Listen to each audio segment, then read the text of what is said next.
los grupos B1 y C1 para esta gestión. Lo que vamos a ver hoy día va a ser un tema muy importante que es necesario para su conocimiento, ya que lo van a aplicar durante toda su carrera. ¿Ya? Porque inflamación prácticamente debería ser acompañado por cualquier trastorno patológico de nuestro cuerpo. ¿Ya? Lo que tratamos siempre es cualquier afección o patología siempre es la inflamación, ¿no?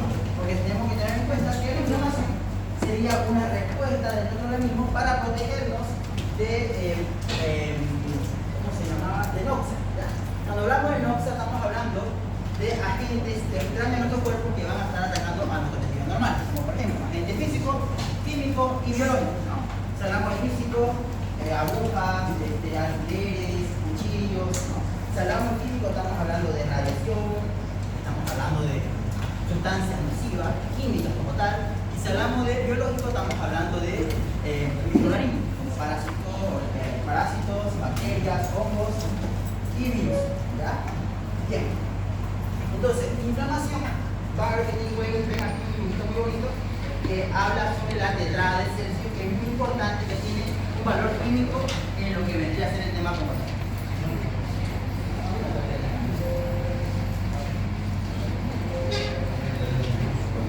Bien.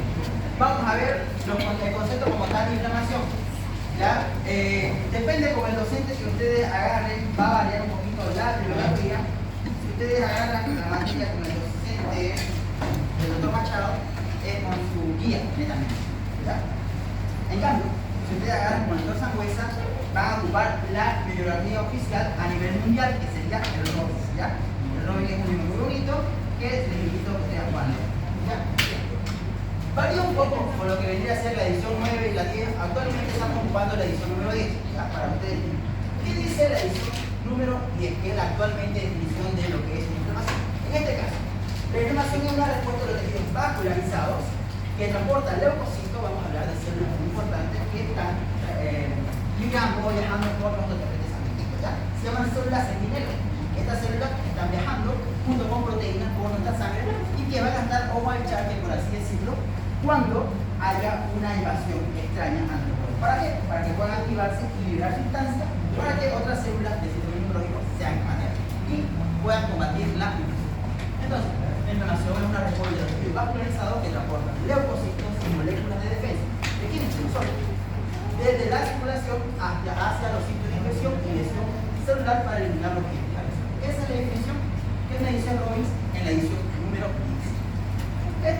La definición de la número 9 me gusta más porque da un poquito más de detalle, no está definida como la de 10. La inflamación es una respuesta de los tejidos vascularizados a las infecciones y al daño adicional. ¿Ya? Eso es lo que es la inflamación. Que hace que las células y moléculas encargadas de la defensa del anfitrión pasen desde la circulación a localizaciones en las que son necesarias. ¿Ya? A fin de eliminar qué cosa. ¿Cuál es el objetivo de la inflamación? ¿No? ¿Por qué nos inflamamos por así? No. Tiene un objetivo principal que sería eliminar los agentes causantes de la agresión que me están desencadenando la inflamación. Vamos a ver causas, inclusive más adelante el quiero que me provoca una inflamación total. Ahora, ¿para qué sirve la inflamación? Sirve para liberar a la acción de la causa inicial de la lesión celular. Por ejemplo, esto puede ser microbio o toxina. Cuando hablamos de microbio estamos hablando de un tipo de noxa. ¿A qué tipo de noxa pertenece? Físico, químico, biológico. Muy bien, biológico. ¿Cuáles eran las noxas de tipo biológico? Muy bien, bacterias, parásitos, virus, todo eso van a aprender muy bien en bacteriología. ¿Ya? Se relaciona tanto la patología, bacteriología, fisiología y bioquímica. Pero van a ver que tiene más relación con físico y químico. ¿Ya? Bien, entonces, ya vimos para qué sirve. Ahora, entre los mediadores de la defensa se encuentran los leucocitos fagocíticos, que serían células que se encargan de fagocitar a los agentes extraños. Anticuerpos, que son producidas por nuestras células mismas, y proteínas del complemento, que sería una serie de proteínas que se encuentran de forma inactiva en el plasma y que van a estar activándose conforme a la agresión que se esté exponiendo. Bien. Ahora, la mayoría de estos mediadores como tal no se encuentran de forma activa en nuestra sangre. ¿Ya? Quiere decir que estos están viajando por circulación sanguínea, aquí están los globos sanguíneos, están viajando junto con la sangre, de sanguínea, pero están viajando de forma dormida, por así decirlo, ¿ya? En forma inactiva. Y cuando se lo necesitan de esta forma es cuando están alerta, ¿ya? Y llaman a la otra célula, lo que les indicaba. Entonces, la mayoría de que se circulan en la sangre normalmente rápidamente, aunque puede ser reclutado con rapidez a partir de ella en cualquier parte del cuerpo. ¿Ya? Ahora, el sufijo itis, yo sé que ustedes van a escuchar faringitis, meningitis, otitis, sinusitis, ¿ya? Entre otras cosas. Todo el sufijo itis se denomina una inflamación de un órgano como la apendicitis, la conjuntivitis y la meningitis. Si hablamos de la apendicitis, ¿qué estamos hablando? ¿Qué está inflamado? El apéndice. Muy bien. Y si hablamos de la conjuntivitis y la conjuntiva, ¿no? En este caso el lobo y la meningitis y la meningitis. Bien, ahora, la reacción inflamatoria típica se desarrolla a través de una serie de pasos secuenciales. La inflamación no va a ir a darse como tal, sino que va a ir paso por paso a desarrollarse. Hay agentes y hay características muy importantes. Primero, lo que pasa en nuestro cuerpo va a haber un reconocimiento, la gente no sigue. Vamos a ver, Chile es el que está causando esa reacción inflamatoria. Eso se referencia. Que es el estímulo inicial que desencadena la inflamación. Las células implicadas en la inflamación están equipadas de receptores que reconocen productos microbianos y sustancias liberadas para celular. O sea, estas células que están ahí en el centro de lesión se llaman células centinela, tienen sus receptores, sustancias que liberan para que puedan reconocer a sí mismos como receptores a las sustancias extrañas y puedan liberar sustancias quimiotácticas para atraer otras células al sitio de lesión. ¿Ya? Bien, ahora, reclutamiento de leucocitos y proteínas plasmáticas en los tejidos. Generalmente, cuando nos hacemos una lesión, tenemos que tomar bien en cuenta las capas de la piel. ¿Ya? Tenemos la epidermis, tenemos la dermis, la hipodermis, tejido celular secundario como tal, la fase de los músculos y aquí viene el vaso sanguíneo. Generalmente las lesiones dañan al vaso o se limitan a cualquier parte del tejido. ¿Ya? Entonces, a partir de ahí se desarrolla una reacción inflamatoria. Ahora, la eliminación del estímulo para la inflamación depende principalmente de las células fagocíticas. Si esta célula hace un trabajo como tal excelente, todo mundo, la van a fagocitar el agente extraño, se termina la inflamación. Pero hay casos donde estas células no son capaces de fagocitar y es ahí donde se extiende el proceso inflamatorio. Cuando hablamos de inflamación, este proceso como tal, claro que sí, daña y mata a lo que está causando la inflamación, pero al mismo tiempo está lesionando a nuestras propias células. Por ende, la inflamación es costo-beneficio, ¿no? Nos puede dañar, pero nos beneficia de alguna forma. Entonces, la eliminación o el estímulo como tal va a terminar cuando hayamos acabado o cuando esta célula haya acabado con el agente extraño o agresivo. Que dijimos que puede ser cualquier cosa, ¿no? Biológico, químico y celular. Entonces, la regulación de la respuesta es importante, perdón, queda más bien. Entonces va a depender de la célula fagocítica que ingieren y destruyen los microbios de la célula. Ahora, la regulación de la respuesta como está regulada es importante para la terminación de la reacción cuando ha cumplido su propósito. O sea, ya cumplieron la función de eliminar el agente extraño, entonces se termina la reacción inflamatoria. Ahora, una vez que ya se terminó el agente extraño en toda esta lesión, entonces el tejido quedó dañado, quedó lesionado en todas sus capas, en toda parte del tejido. Entonces tiene que iniciarse un proceso que se llama reparación. ¿Ya? Es ahí donde el tejido empieza su cicatrización común. Consiste en una serie de procesos que curan al tejido dañado. El tejido lesionado es reemplazado gracias a la regeneración de las células supervivientes y el relleno de los defectos celulares con el tejido conjuntivo, y esto lo llamamos como cicatrización. Entonces, este es el paso como tal de cómo se da una reacción inflamatoria típica. Todos estos pasos suceden en simultáneo en su organismo. ¿Ya? Es muy importante. No se olviden eso. Ahora, todas esas fases que les indiqué están plasmadas en este esquema muy bonita que la van a encontrar en el Rox. Dice, es la secuencia de episodios de una reacción inflamatoria típica. ¿Ya? Las células centinela de los tejidos, que son macrófagos, células dendríticas y otros tipos celulares que están siempre viajando con nuestro organismo, reconocen al microbio y a las células dañadas y liberan mediadores, sustancias quimiotácticas para atraer otras células o así mismo para provocar cambios en los vasos sanguíneos. ¿Ya? Por eso dice que en la inflamación aguda hay una fase vascular que depende de los vasos sanguíneos, una fase celular que depende de nuestro sistema inmunológico. Y ya la última, una etapa tercera que se añade, que es la fagocitosis. Pero no están todos. Entonces aquí estamos viendo las células centinelas se las presento, células neutríticas, el mastocito, estos están en el sitio de la lesión como tal, y de igual forma pueden estar viajando otras células como tal en el vaso sanguíneo en forma inactiva y se activan para poder activarse. Y el monocito puede convertirse en macrófago. y esta tiene capacidad de fagocitar. Aquí también hay un granulocito y otras proteínas. Las proteínas del sistema de complemento son proteínas inactivas que están en el plasma y se van a activar cuando sea necesario para eliminar el agente extraño. ¿Okay? Ahora, propiedades fundamentales de la inflamación. Ahora, los componentes de la respuesta inflamatoria, dijimos que los principales encargados como tal que van a estar mediante la reacción inflamatoria son los vasos sanguíneos, ya que sufre fenómenos vasculares, y los leucocitos. Dicen, ¿no? Los principales participantes de la reacción inflamatoria de los tejidos son los vasos sanguíneos y los leucocitos. Ahora, consecuencias nocivas de la inflamación. Es muy importante. Las reacciones inflamatorias de protección frente a las infecciones van a menudo acompañadas de daño a los tejidos. O sea, tanto la reacción inflamatoria de daño, ya, que está dando los microorganismos extraños, como la de protección, de igual forma dañan a nuestro tejido. ¿Ya? Por eso creo que sepan muy bien que es muy importante la inflamación, que es costo-beneficio. Y todo lo vivimos en un momento cuando se altera la homeostasis. Bien, entonces, acompañadas de daño en el tejido locales que se asocian a signos y síntomas. Vamos a ver que en la inflamación hay cuatro signos cardinales muy importantes que están relacionados fisiopatológicamente con el cambio vascular, ¿ya? Que sería el dolor, rubor, tumor y calor. Ahora, inflamación local y sistémica, ¿ya? Cuando hablamos de inflamación, el proceso inflamatorio puede estar localizado en una parte, ¿ya? En una parte como tal, en cualquier parte de miembros inferiores, tejidos subcutáneos, y puede haber otro proceso que cuando es inflamación localizada, está, por ejemplo, ustedes hacen una herida en la piel. La localización de la inflamación está en el miembro inferior. Pero por algunos procesos tal vez hereditarios o porque no se cuidó bien como tal esa persona, ese foco inflamatorio se infecta. Hay una sobreinfección y esto hace que avance. Y ya no va a ser un proceso inflamatorio local, va a ser un proceso inflamatorio sistémico. ¿Ya? Es aquí donde voy a escuchar la palabra sepsis. ¿Alguien escuchó o ha escuchado de sepsis? ¿Alguien puede decir qué es sepsis? Por favor.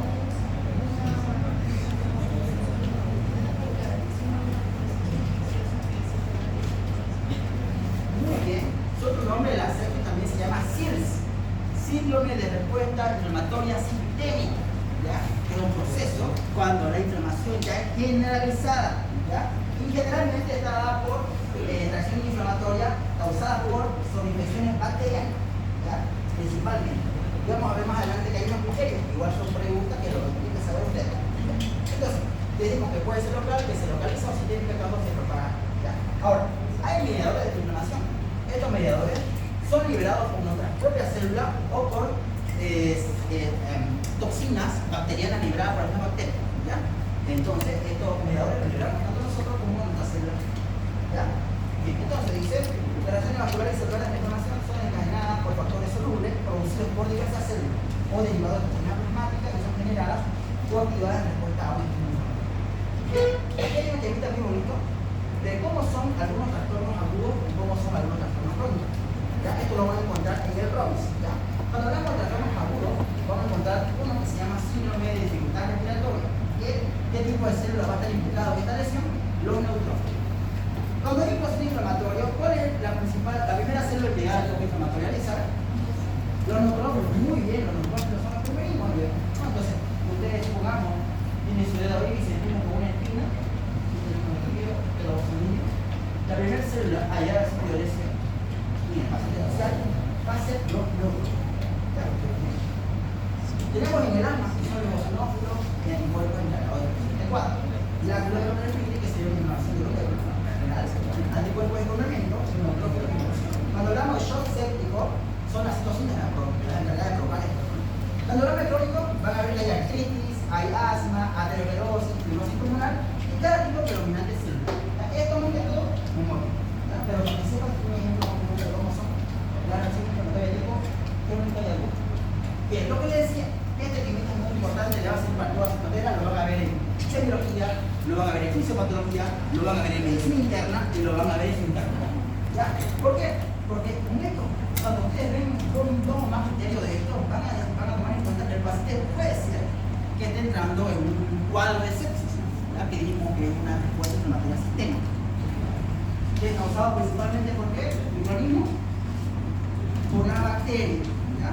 Por con avance. Cuando avancen en inmunología, van a decir que la principal complicación de la neumonía es una sepsis.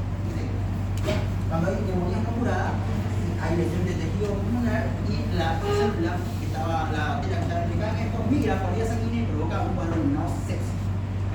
Cuando hablamos de sepsis, o también sepsis relacionada con la mina. Entonces tenemos la temperatura, va a ser mayor a 38 grados centígrados o menor a 36 grados centígrados. Ese sería un criterio. Otro criterio sería que la frecuencia respiratoria sea mayor a 20 minutos por minuto o presión parcial de dióxido de carbono menor a 22 minutos. También lo voy a encontrar como frecuencia respiratoria como taquígrafo. Frecuencia cardíaca, o también lo voy a encontrar como taquicardia, es mayor a 90 latidos por minuto. Y cuando hablamos de recuento glóbulo blanco, o también llamado leucocitosis, va a ser mayor a 12.000 por minuto cúbico o menor a 4.000 por minuto. Eso sería los criterios. Muy importante, no toda infección me va a desarrollar sepsis. Entonces, ¿cómo establezco el diagnóstico de un sepsis? Por 2 o más criterios. Tiene 2 o 3. Y tiene los 4, pero obviamente no. Ahora, aquí esto es un momento que me parece interesante. Esto lo avanza con el doctor Machado. Que es prácticamente cómo son las fases de la inflamación aguda. Dice que la inflamación aguda se va a dar en 3 fases. Una, que es la respuesta inflamatoria inmediata, del vaso sanguíneo. Acción de mediadores químicos, los vasos sanguíneos y las células liberan mediadores que van a provocar cambios, cambios en los vasos sanguíneos, ya sea vasodilatación o vasoconstricción.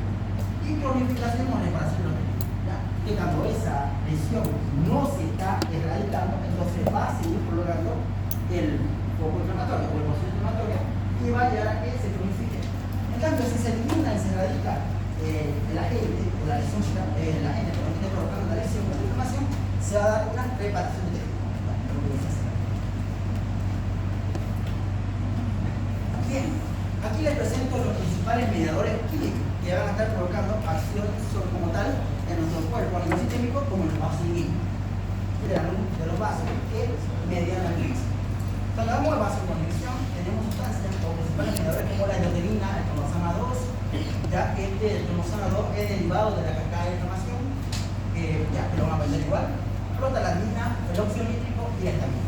Cuando hablamos de aumento de la permeabilidad vascular, estamos hablando que estas sustancias como tal van a provocar que el vaso sanguíneo tenga pequeños poros, pequeños espacios entre las células endoteliales. Eso va a provocar que las sustancias que están dentro, las sustancias como tal, o células, como el leucocito o algunas plaquetas, pueden atravesar a través de las células endoteliales y puedan pasar al sitio de lesión. Entonces, ¿quiénes provocan aumento de la permeabilidad vascular? La histamina. Por eso es que cuando ustedes comen, por ejemplo, queso, vino, marisco, pescado, más aún si estos mariscos son congelados, tienen una alta concentración de histamina. Entonces, al haber tanta concentración de histamina en el alimento, ustedes lo consumen, van a provocar que son mastocitos en una célula. Ya saben ustedes por biología que es mastocito. Entonces, se desestabiliza y libera muchas sustancias, entre ellas la histamina. ¿Y la histamina qué provoca? Provoca aumento de la permeabilidad vascular, pasa que líquido, plasmático, células y todo, sale todo, son un tipo de edema, ¿no? La persona entonces se hincha. Y por ende, va a haber también, provoca aparte de aumento de la permeabilidad vascular, provoca vasodilatación, o sea que el vaso sanguíneo se dilate y por ende tenga más capacidad de sangre en el vaso. Por eso que se vuelve rojizo. Y es por eso que estas personas que son alérgicas a los mariscos se hinchan y se vuelven rojos. ¿Por qué? Porque hay aumento de la permeabilidad vascular y aumento del flujo sanguíneo por la vasodilatación. ¿Por qué? Por la histamina. Por el alimento que les dije, queso, vino, marisco, y todo marisco que esté congelado. Provoca una reacción inflamatoria. Incluso otras personas pueden llegar a desencadenar shock seco. Muy importante. Ahora, la quimiotaxia, el tratamiento de la leucocitosis me lo provoca el factor de la inflamación tumoral, interleucina 1. Estos dos siempre lo van a encontrar en cualquier proceso inflamatorio. Por eso es que no se siente que se mueve. Porque siempre que hay algo ustedes tienen que estar identificados. Porque estos son los principales que van a estar en casi todas las reacciones inflamatorias. Tanto el factor de la inflamación tumoral como la interleucina antipobre. Es igual a producto bacteriano, como 20 de y la fiebre, ¿quién me lo produce? El factor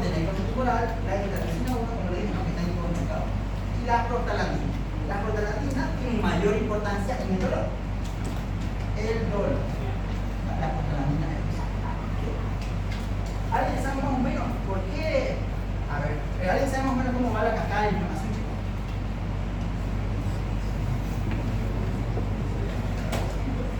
Tenemos un poquito rapidito, voy a explicar. Tenemos entonces la doble capa lipídica. ¿Alguien tiene agua? ¿Me puede pasar para poder pasar? De gran actividad biológica, que claro que sí, la familia del grupo 2 es proinflamatoria, produce dolor. Ya cuando las mujeres tienen su dolor menstrual, ¿quién lo está provocando? La prostaglandina. Por eso es que las mujeres van y se toman un aspifen, ¿no? Que tiene aspirina. Ya el mecanismo de acción de la aspirina es inhibir la ciclooxigenasa. La ciclooxigenasa sería una parte de la inflamación que le da como resultado final tres moléculas muy importantes, otras sustancias que son los tromboxanos, tromboxanos, la prostaciclina y la prostaglandina, que son las que producen el dolor. La quiero explicar un poquito, me parece. Bien, entonces empezamos desde arriba. Vamos a la membrana, como tal, capa lipídica. Tenemos aquí los fosfolípidos. ¿Qué dijimos que puede dañar la célula? Las noxas, ¿no? Las noxas pueden ser de tipo químico, físico, biológico. Cualquiera de estos tres me van a dañar la membrana como tal. Esto me va a provocar que se active una serie y me se libere una enzima muy importante que se llama la fosfolipasa 2. Fosfolipasa 2. Esta fosfolipasa 2 es una enzima muy importante que va a estar actuando sobre una sustancia inactiva que se llama ácido araquidónico. ¿Han escuchado? Ya, esta fosfolipasa 2 actúa sobre el ácido araquidónico y esta va a pillar dos vías. Una que es la vía principal, que es de la COX, que es también llamado ciclooxigenasa. Una vía alterna, ¿ya? O accesoria, que se llama mucoxigenasa. Bien, ese es el camino que puede tomar el ácido araquidónico, depende de cómo actúe la fosfolipasa 2. A partir de esto de aquí, se libera la sustancia que a nosotros nos importa y tiene un valor muy importante de inflamación. Cuando hablamos de ciclooxigenasa, me va a producir tres compuestos muy importantes. Uno, la prostaciclina, el tromboxano A2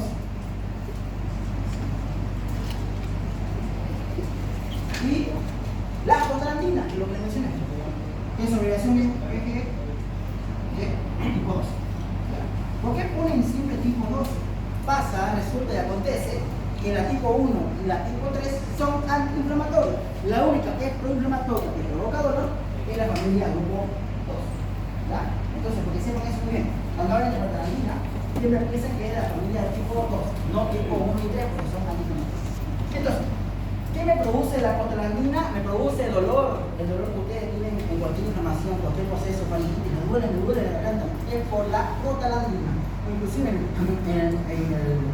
el ciclo menstrual, cuando le da la menstruación a las mujeres, le duele en el bajo vientre, es por las contracciones que provocan la prostaglandina.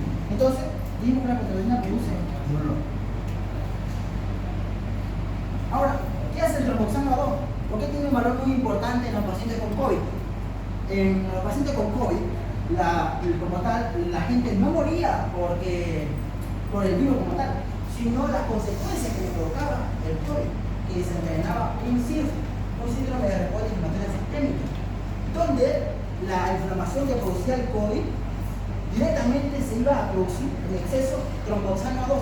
¿Pero por qué tromboxano A2? Porque el tromboxano A2, ¿qué le produce? Produce agregación plaquetaria, y en otras palabras, me produce trombos, trombos. Produce vasoconstricción. Entonces, ¿qué produce el tromboxano A2? Produce agregación plaquetaria que termina en una trombosis, que es por lo cual morían los pacientes con COVID, morían por trombosis. Y lo que vendría a ser la vasoconstricción. Por ende, se reducía la luz del vaso sanguíneo y elevaba la presión arterial de estos pacientes con COVID. Bien, paciente con COVID, haciendo trombo, vasoconstricción, la presión arterial por los cielos. Entonces, estos pacientes tenían un buen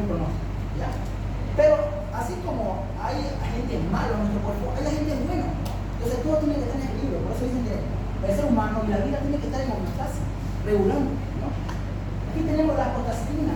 Entonces la prostacyclina es lo único bueno, podemos decir, que es lo que produce la ciclooxigenasa. ¿Por qué?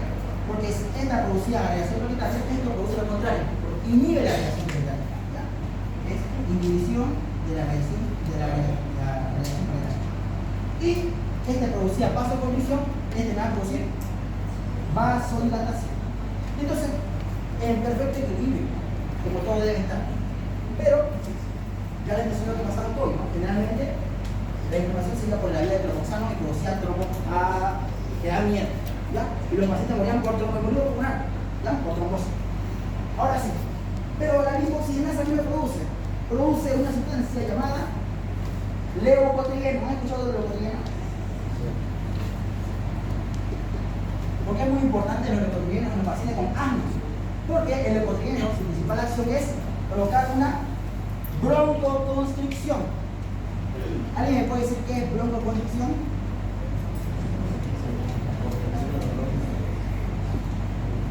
Así como los vasos, ¿no? En los vasos hay vasoconstricción y hay vasodilatación.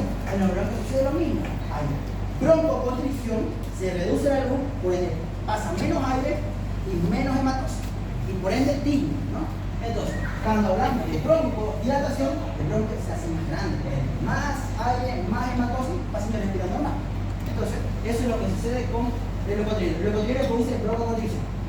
Por eso es que el paciente con asma no se le puede dar un paracetamol o un AINE, un paracetamol o un ibuprofeno, ¿ya? Porque saben que el ibuprofeno es antiinflamatorio, ¿no? Entonces, por ende, la lógica sería que el ibuprofeno me haga bien para un paciente con asma. No, pasa, esto acontece que claro, los AINE, que es un grupo de fármacos, se llama AINES, que es antiinflamatorio no esteroideo, ¿ya? Esos son los AINES. ¿Quiénes tenemos? El ibuprofeno, el ketorolaco, que le duele la muela, ¿no tienen? Ketorolaco.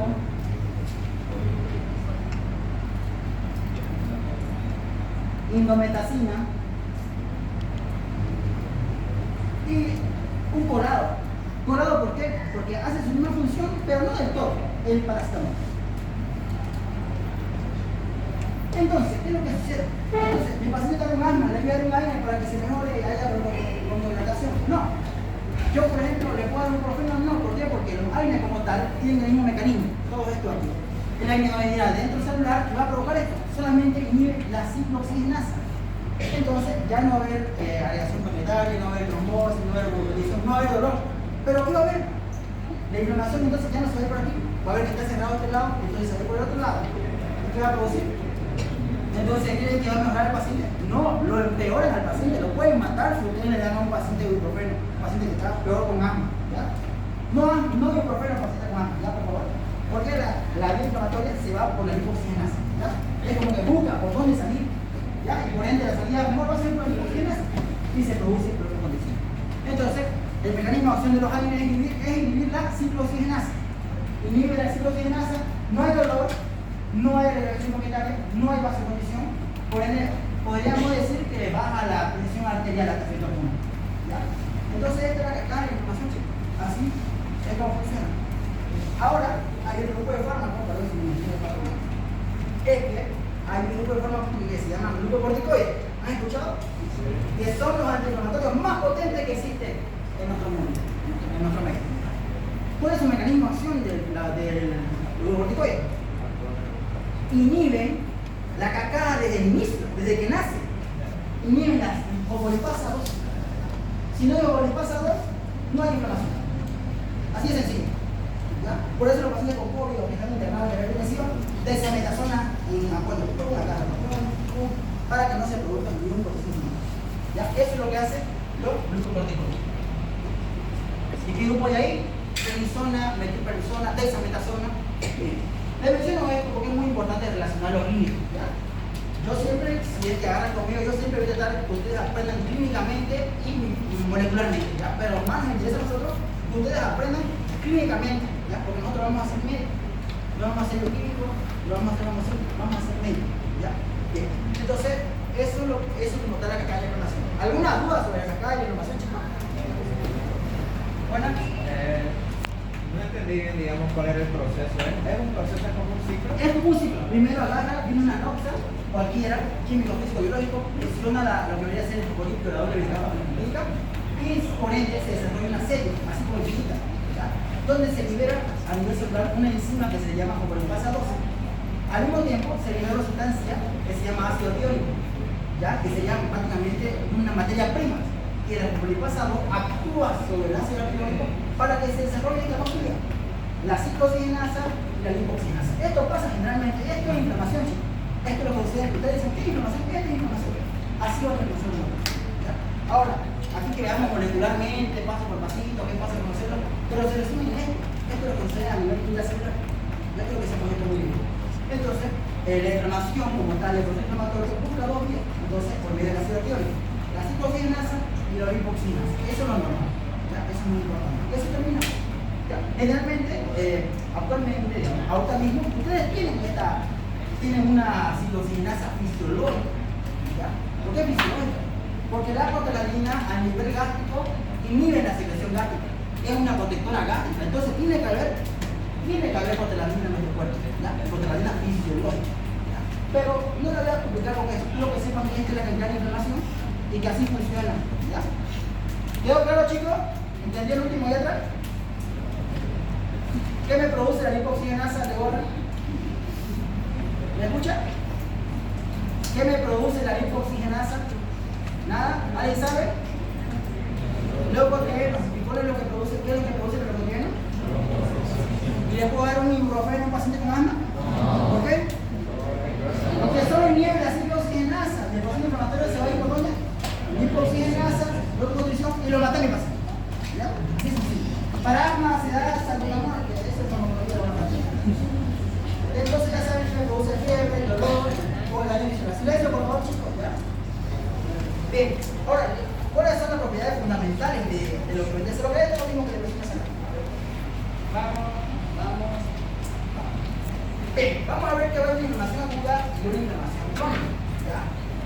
Ya le dije que si no se cura el cuadro, no hay resolución del cuadro, pues va a prolongar. En este caso, la inflamación aguda va a estar predominando la inmunidad innata. Cuando vas en el sistema inmunológico, o ya creo que han avanzado ya, tenemos una inmunidad innata, que es con la que nacemos, ¿ya? Y tenemos una inmunidad adquirida, que es la que vamos adquiriendo conforme vamos exponiendo mientras vamos creciendo, ¿no? ¿Se acuerdan que cuando estamos de niños nos enfermamos a repetición, ¿no? De parasitosis, entonces eso, por medio de ese modo vamos adquiriendo nosotros la inmunidad adquirida, ¿ya? Para que no nos enfermemos por un ciclo de repetición.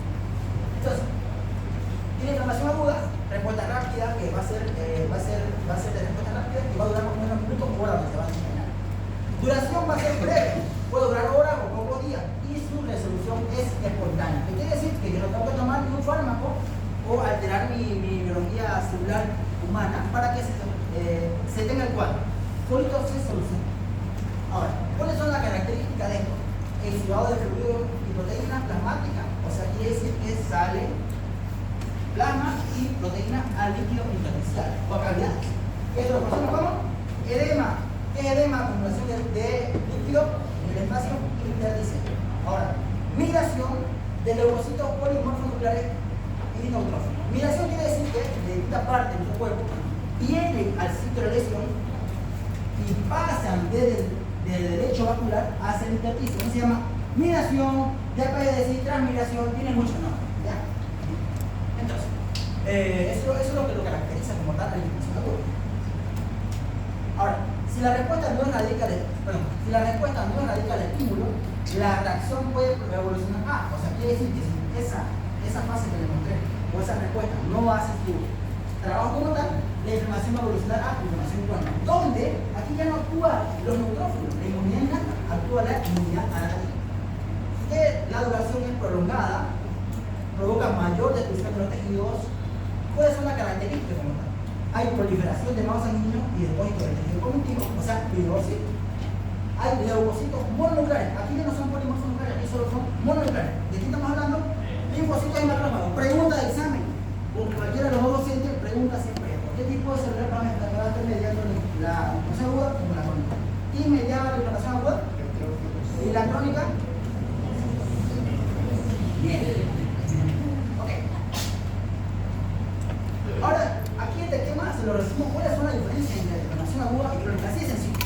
todo en base al ROI. Bien, duración, horas o semanas de la crónica, semanas, meses, años. Tipo celular predominante, neutrófilo. Y en la crónica, linfocitos, células somáticas, macrófagos, que antes fueron monocitos, ¿no? Bien. Inmunidad, quien predomina el innata.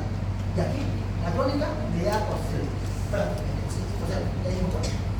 Inicio es rápido, la crónica de la respuesta lenta. Claro, un proceso crónico no inicia como tal, sino va desarrollando brevemente, conforme no se relaciona el cuadro.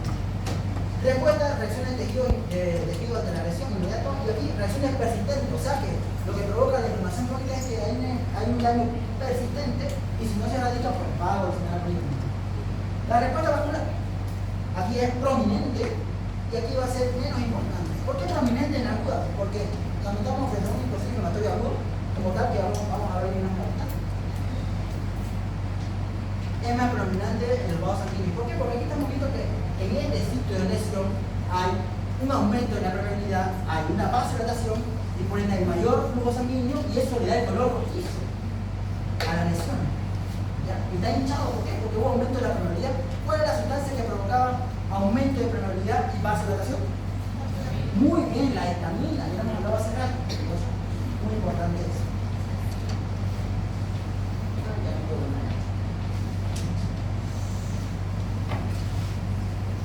Sí. Entonces la estamina también se lo utilizaría, digamos, si cambia la presión arterial. No, porque la estamina como tal su duración es corta. ¿Ya? Algo me olvidé mencionar eso, muy buena observación. Esta sustancia, estos mediadores, su acción sobre los vasos sanguíneos es mínima, milésima de segundo. ¿Verdad? Eso es muy importante. Mientras que el fármaco sí hace un mecanismo de acción del mismo con los vasos. Vamos a ver el fármaco de corta, mediada y larga duración. En farmacología de la definición. Entonces, eso es muy importante. Ahora sí, esto es lo que le mencioné hace rato. Ahora sí, llegamos a lo más importante de lo que hemos visto. Las entradas de Celsius. Ya lo han inventado toda su vida. Si ustedes ahorita, no sé, están saliendo y plum, con la cuerda se meten el dedo, como se lo machucan, se hincha y se vuelve rojísimo, ¿no? ¿Eso por qué? Por los cambios vasculares que existen. ¿Ya? Primero, ¿qué va a pasar? Se libera estamina, va a haber aumento de la probabilidad, sale líquido aceleriaticio, líquido plasmático, sale proteína, y aquí por ende se hace vasodilatación al mismo tiempo, y ahí vamos a ver lo que debería ser el famoso rubor, que es rojizo. ¿Por qué el rubor? Porque hay mayor flujo sanguíneo. ¿Pero por qué mayor flujo sanguíneo en esa parte? Porque hay vasodilatación, ¿ya? ¿Y por qué está hinchado? Porque hay aumento de la probabilidad, entonces sale el líquido desde la luz del vaso hacia el intersticio y por ende hace que se hinche ese tejido. ¿Ya? Entonces, si se hincha ese tejido, ¿ya? Supongamos, vamos a hacer el dedo que está hinchado. Supongamos, no sé, se hincha con una espina. ¿Ya? Va a estar rojo, va a estar todo rojizo, va a haber dolor, va a haber hinchazón, ¿no? Ahí se ven todas las entradas de seso. Entonces, ya les mencionaba, ¿no? Entonces el aumento de permeabilidad hace el líquido hacia el vaso intersticial y por ende va a provocar que aumente el volumen dentro del vaso intersticial, lo que va a provocar hinchazón, ¿no? Y al hincharse, aquí en la punta de los dedos tenemos pequeñas terminaciones nerviosas y si hay más líquido va a comprimir estos nervios y eso va a provocar dolor. ¿Ya? Así sucede en todos los órganos. ¿Ya? Por el edema que se produce va a provocar que haya más líquido en el espacio intersticial y eso va a comprimir los nervios y eso provoca el dolor. ¿Ya? Por eso siempre, lo típico es la época, siempre van a estar los cuatro. Y en algunas ocasiones va a haber la pérdida de la función. O sea, que le va a imposibilitar, que puedan mover ese órgano, o que puedan utilizar. Por ejemplo, les muestro en mi caso, ¿no? Les comento, yo me machuqué el dedo, ¿ya? Y tenía la tetrada de seso y además tenía la pérdida de función porque no podía moverlo. Estaba vendado, no podía mover. Entonces, no siempre va a estar, pero por lo general está la pérdida de función. Ustedes tienen que ser ahí. Recuperación más rápida y movilización, o sea, pérdida de función. Ya saben entonces por qué hay rubor, por qué hay dolor, por qué hay tumor y por qué hay calor. Tumor es edema, no muchas. Calor es porque, no le mismo, el calor, mientras más flujo sanguíneo haya en un vaso sanguíneo como tal, más sangre, por ende va a estar más caliente. ¿Ya? Y aquí tenemos, ¿no? Rubor, edema, crecimiento, calor, edema, dolor. Quinto signo añadido por Bichot, esto es muy importante, es la pérdida de la función. Porque los otros son añadidos por Celsius.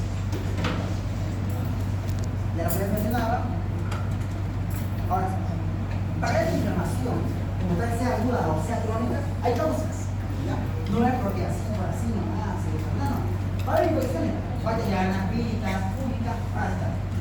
Necrosis tisular, que va a ser isquemia, traumatismo, agresión física y química y lesiones térmicas, como quemaduras, o complicaciones, radiación, campañas químicas. Hay todo tipo de quemaduras, ¿no? Por frío y por calor. Cuerpos extraños, astillas, lo que le mencionaba hace rato, suciedad, suturas, una mala sutura, ¿no? Reacciones inmunitarias, que es un tema muy importante, que lo van a ver en el tema número 5, donde las reacciones de hipersensibilidad se enumeran del 1 al 4, ¿ya? Y es por una reacción, es por una respuesta exagerada de nuestro inmunológico. Ahí van a ver lupus, van a ver artritis reumatoidea, dermatitis de contacto, la famosa sarcoidosis. ¿Cuáles son los componentes de inflamación aguda? Son 3. Primero, dilatación de pequeños vasos. Los pequeños vasos se van a dilatar y van a provocar ¿qué cosa? Aumento de flujo sanguíneo. Va a haber aumento de la permeabilidad vascular, que sería básicamente lo que le dije, ¿no? Que va a haber pequeños poros o espacios entre las células endoteliales para que pueda salir el líquido que está en el vaso sanguíneo hacia el intersticio. Migración del leucocito, acumulación en el grupo de lesión y activación para eliminación de los. O sea, ¿qué va a pasar? Va a haber migración del leucocito de todas las partes de nuestro cuerpo a llegar a un solo lugar, al sitio de la lesión, van a llegar a este lugar de aquí, se van a estar adheriendo al vaso sanguíneo. Vamos a ver, muy importante que hay proteínas, que son las seretinas, que son las integrinas, que ayudan a que el leucocito como tal se adhiera, se integre y migre a través del vaso hacia el espacio que dice. Ahora también necesitamos otro, voy a explicar eso.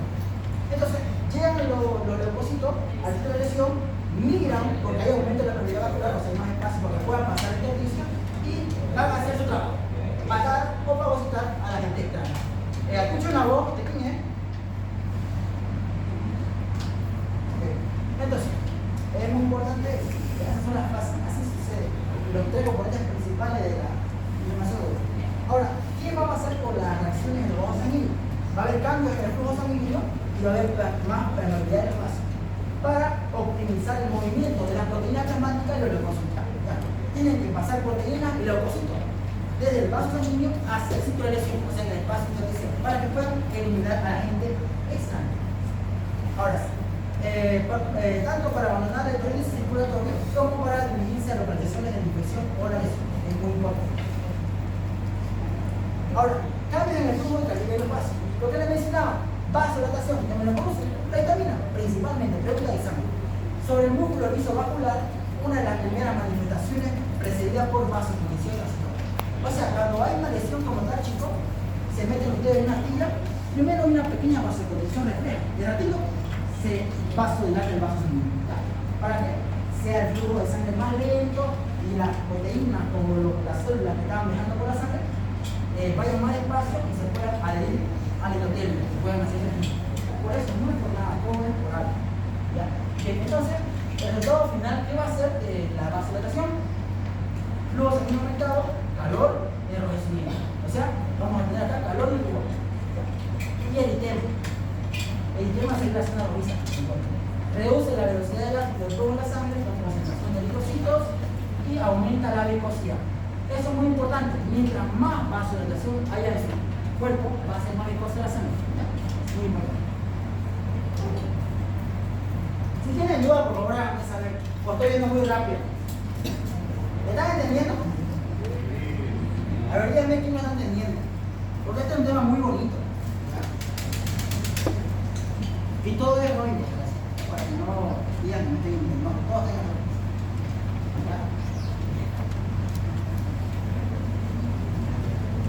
¿Cuál va a ser el resultado de esta vasodilatación? Va a haber éxtasis. ¿Qué es éxtasis? Que la sangre se vaya quedando lentamente en esa parte y va a provocar cosas. Estacionamiento de eritrocitos, de movimiento lento de los pequeños vasos y aumento de la viscosidad de la sangre, lo que decía. Esto va a provocar ¿qué cosa? Congestión. ¿Qué es congestión? Cuando la sangre se queda en alguna parte del cuerpo, algún tejido, se queda y se acumula. Como por ejemplo en las varices. Cuando hay varices, la péndula la válvula de las venas, pues está funcionando mal, entonces la sangre empieza a quedarse y se congestiona, y eso es lo que ustedes pueden apreciar como varices. Entonces se congestiona, que la sangre se retenga. Entonces, y después se limitando la presión, y todo eso. va a provocar el aumento de la permeabilidad cardiovascular. Extravasación, que salga del tubo sanguíneo hacia el intersticio, ¿no? Salida del líquido rico en proteínas hacia los tejidos intravasculares. Se llama exudado. Concepto muy importante. Exudado versus exudado. Pregunta de examen, pregunta práctica como los San Juez. ¿Qué es exudado? ¿Qué es exudado? Uno es rico en proteínas, otro es pobre en proteínas. Uno es rico en células, otro es pobre en células. Otro es rico en desechos celulares, microbios. En este caso, el que es rico en proteínas, en desechos celulares, en células, es el exudado. Y este puede evolucionar de tipo purulento y se conoce como la pus. ¿Ya? Bien. La contracción de células endoteliales determina el incremento de los espacios interendotheliales, que es el mecanismo más frecuente de crecer. ¿Sí? ¿Quién produce esto? La histamina, la radicinina, los leucotriesantes. Bien. Se denomina respuesta transitoria inmediata entre los 15 y 30 minutos. Las vénulas capilares son las principales afectadas. No afectan a capilares en la actividad integral, solamente van a estar afectadas las vénulas procapilares. Ahora, lesión endotelial que provoca una necrosis celular por daño directo, adherencia de neutrófilos al endotelio. O sea, estamos viendo que viene el oxígeno como tal y se va a estar adhiriendo, pegándose al endotelio. Vamos a ver ahorita el proceso como tal. Transitosis, ¿ya? Que es el aumento del transporte de líquidos y proteínas a través de la célula endotelial. O sea, el paso de la luz del vaso sanguíneo hacia el endotelio se llama transitosis. ¿Qué cosa? Líquidos y proteínas. ¿Cuáles son las tres proteínas plasmáticas más importantes? Una era albúmina, globulinas y fibrinógeno. Recuerden muy bien que el paso o el control del tránsito de la sangre por los vasos sanguíneos está dado por dos presiones. ¿Qué presiones? Osmótico con los osmoticador y hidrostático, ¿ya? Entonces es muy importante que sepan eso. Entonces, en otras palabras, la albúmina es la que es como un imán, retiene el líquido para que no se salga el intersticio, ¿ya? Y cuando hay un espacio abierto, la albúmina se va y con ella que se va a ir el líquido, luego se produce edema, ¿ya? Entonces esas personas que tienen hipoproteinemia, o sea, baja cantidad de proteínas en sangre, van a estar hinchaditas, con edema, porque tienen un déficit de proteínas. Van a ver unos síndromes muy importantes que es marasmo y kwashiorkor. ¿Han escuchado? Entonces, va a haber apertura de las canales intracelulares que es respuesta al control de crecimiento. Aquí estamos viendo un esquemita que tenga el Rodis, que lo puede ver un poquito mejor. Básicamente, si se da cuenta, esto es el endotelio y se da como los leucocitos miran, ¿no? Hacia el vaso interesante. Es la migración, diabetes, transmigración, tiene tres nombres, ¿ya? Muy importante, ¿ya? Pues si le preguntan migración, transmigración o diabetes, es lo mismo, ¿ya? Bien. Y aquí la lesión de los números. Ahora sí, ¿qué es exudación? Exudación, muy importante. Exudación es la extravasación, o sea, salir del vaso hacia afuera, de líquido, proteínas y células sanguíneas y sistema vascular. Claro, porque se aumenta la permeabilidad del vaso, o sea, se hace más permeable. No solo va a salir líquido, también sale proteínas, sale todo lo que está en la sangre. Es muy importante. Bien, ¿hacia dónde viaja este líquido? Hacia el intersticio o las cavidades portuarias. Ese es el concepto de exudación. Pero, ¿qué es el exudado? Esto es exudación y esto es exudado. No se olviden, distinto concepto. ¿Qué es exudación? O sea, el proceso y qué es como tal el componente, el exudado. Líquido extravascular con concentración elevada de proteínas y abundantes restos celulares. Ahí pueden estar las bacterias, pueden estar hematófagos, muertos, otras cosas celdas. ¿Ya? Muy importante. Ahora, ¿qué va a provocar? El aumento de la permeabilidad de pequeños vasos va a provocar esto. Esto va a ser consecuencia de ese punto, ¿verdad? ¿Qué es el transudado? Es un interfiltrado del plasma líquido con bajo contenido de proteínas. O sea, prácticamente lo que se va al intersticio es un líquido blanquecino con poca proteína, ¿ya? Por ende no es tan viscoso. Mientras más proteínas hay en un líquido, va a ser más viscoso. Por eso es que el exudado es más viscoso, más espeso que el transudado, y es bien líquido, ¿ya? Bien, con bajo contenido de proteína, albúmina en mayoría, material celular escaso o nulo y baja densidad. Esto es muy importante. alta densidad. Más proteína, pobre proteína. Más restos celulares, pocos restos celulares. ¿Ya? Muy importante. Y esto se da por desequilibrio osmótico o hidrostático. Pero lo que va a producir el desequilibrio de hidrostático osmótico es el edema. Entonces, gracias a estas alteraciones hidrostáticas y osmóticas como tal, se va a producir el edema, que es la presencia de un exceso de líquido en el espacio intersticial o cavidades serosas. ¿Ya? Este puede ser, ¿qué tipo? Exudado o transudado. Y aquí un término muy importante que lo maneja el Machado es cuál es el exudado o cuál es el tipo de edema inflamatorio y el tipo de edema no inflamatorio. El exudado va a ser el edema. Muy bien, este va a ser el edema tipo inflamatorio y el transudado no inflamatorio. ¿Ya? Así es sencillo. Sonemos, ¿ya? Inflamatorio, no inflamatorio. Tipo de edemas inflamatorios, ahí lo ponen para lo que es el exudado no inflamatorio y el exudado. ¿Ya? ¿Qué es el pus? ¿Ya? Ustedes se protean en una guía, tal vez se ha llenado de pus, ¿no? Por una sobrepatía. Es un exudado inflamatorio y purulento, rico en qué? Leucocitos, sobre todo neutrófilos. Resto de células muertas y muchas veces subyugadas. O sea, ese es el resultado de la fagocitosis. ¿Ya? Como toda célula o todo ser humano o todo ser vivo consume y tiene que digerir y tiene que salir sus elementos. Lo mismo sucede con la célula, ¿no? Todos los desechos celulares como tal se acumulan ahí, en el cuchillo, como se dice. ¿Ya? Bien, nosotros estamos viendo un poquito de cómo funciona la mecánica del vaso sanguíneo, con la presión diostática o osmótica, de cómo se da una sesión, y cómo se proteínas puede contener algunos leucocitos y hidrocitos. Esto es extravasación de líquidos y proteínas, muy importante, por vasodilatación y exposición por la vitamina, ¿no? Por el tiempo. Y obviamente no se envía por el espacio interventricular aumentado, o sea, como que cede por conocimiento. ¿Y por qué sucede lo que venía a ser el transudado? Disminuye la presión osmótica por probabilidad reducida, reducción de síntesis de proteínas, por ejemplo, en una hepatopatía. ¿Cómo responden los vasos sanguíneos? ¿Cómo responden los vasos y los vasos linfáticos? Se sabe muy bien que el sistema linfático se encarga de que tenga homeostasis, se encarga de que haya un equilibrio en los líquidos corporales, ¿no? Por ende, si hay edema, ¿será que hay un equilibrio en los líquidos corporales? No hay un equilibrio. Entonces, es ahí donde actúan. ¿Qué los puede funcionar? Filtran y limpian los líquidos extravasculares. Entonces, Chaolín viene y drena, vamos a decir así, absorben el líquido, sacan la inflamación. El flujo linfático aumentado va porque entonces, a través de este líquido que está en el intersticio, el flujo linfático va a estar aumentado. ¿Por qué? Porque están drenando. Por eso es que dicen que es de resolución espontánea, porque nuestro cuerpo trabaja internamente. Ahora, también los leucocitos, residuos celulares y los pasan a linfa, todo drenado. Chau, va igual, se van por la linfa. Ahora, linfagitis es una inflamación secundaria de los vasos linfáticos, que es linfadenitis, inflamación secundaria de los vasos linfáticos. Todos los mismos, ¿no? Lo que pasa en los folículos y en los linfocitos linfáticos. Ahora, reclutamiento de leucocitos. Bien, llegamos a un punto muy importante. Donde el flujo de entrada de leucocitos en los tejidos es esencial para eliminarlos a encarecer. O sea, todo lo que les he explicado de que llega aquí a sitio de lesión, llega a la diapresia o otra mediación hacia la parte intersticial, se resume en esto. Vamos a ver un poquito mejor. Ya. Principales leucocitos en las reacciones inflamatorias.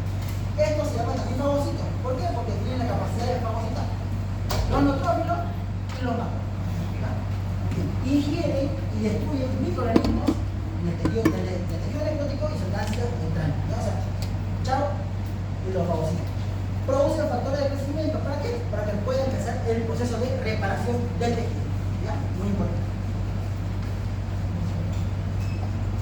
Fase del trayecto de los leucocitos. ¿Ya? O sea, estos leucocitos van a ir a la lesión, pero no van directamente, sino que hay una serie de fases. ¿Ya? Mediados por moléculas de adhesión y citosina, que se llaman quimiosina. Esta fase constituye primero en la luz va a pasar un proceso que se llama marginación, rodamiento y adhesión al endotelio, lo que les dije ahí, ¿no? Luego ver una transmigración, o sea, pasan a través de la pared vascular hacia el espacio intersticial, o sea, al sitio de la lesión. Y luego tenemos la quimiotaxia. ¿Alguien sabe más o menos se da idea de qué es quimiotaxia? Lo van a escuchar muy bien en todo este año. ¿Alguien quiere decir qué es quimiotaxia?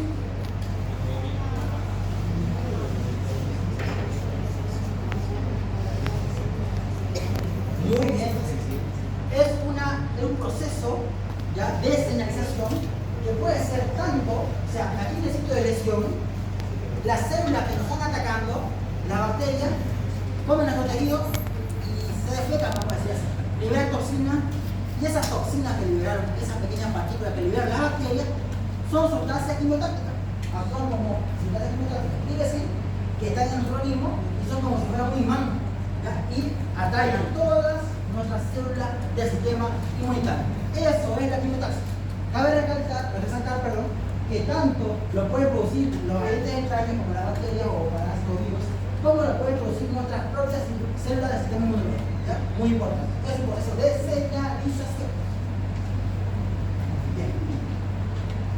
Y este es el esquemita que le decía. Esto es lo que dice eso. Hay rodamiento, activación de integrina, miosina, edición y tal. Entonces agarra, vienen los cositos, empieza poco a poco a acercarse al endotelio vascular y empieza por medio de las selectivas, ¿no? Empieza a adherirse por medio del ciprofloxacino aquí en el endotelio y gracias a las integrinas se integran como tal al endotelio. Y empieza el proceso de rodamiento y va rodeando hasta que llega un punto donde llega un poro, ¿ya? un espacio interendotelio donde pasa al sitio de lesión, o sea, al intersticio. ¿Quedó claro eso, no, chicos? Este tema es muy bonito, ¿ya? Yo voy a ver en fisiopatología, ¿ya? Si llevan por el doctor Aguilar o otro lado, le preguntaré. Rolling Stone también se llamaría. Marginación, rodamiento, adhesión. ¿Qué hora es? Disculpen. ¿Quieren que le vuelva a explicar? El tema es larguito, o sea, no le voy a decir así, no, tengo que explicarle todo a detalle. Porque la relación es un tema muy bonito y tienen que saberlo así. Así molecular, del por qué de ustedes tienen dolor, del por qué tienen ustedes fiebre, del por qué ustedes están hinchados, lo aprenden con el doctor. Está puesto. Ahora, si ustedes quieren saber la clínica, que es lo que les interesa a los médicos, ¿ya? Pueden agarrar con el doctor Machado. El lema clínico, síndrome, patología, ¿ya? Mientras que con el doctor Sangüesa es más molecular.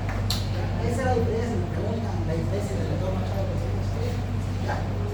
No importa cuando sienten que ustedes hagan el conocimiento, ustedes lo quieren leer.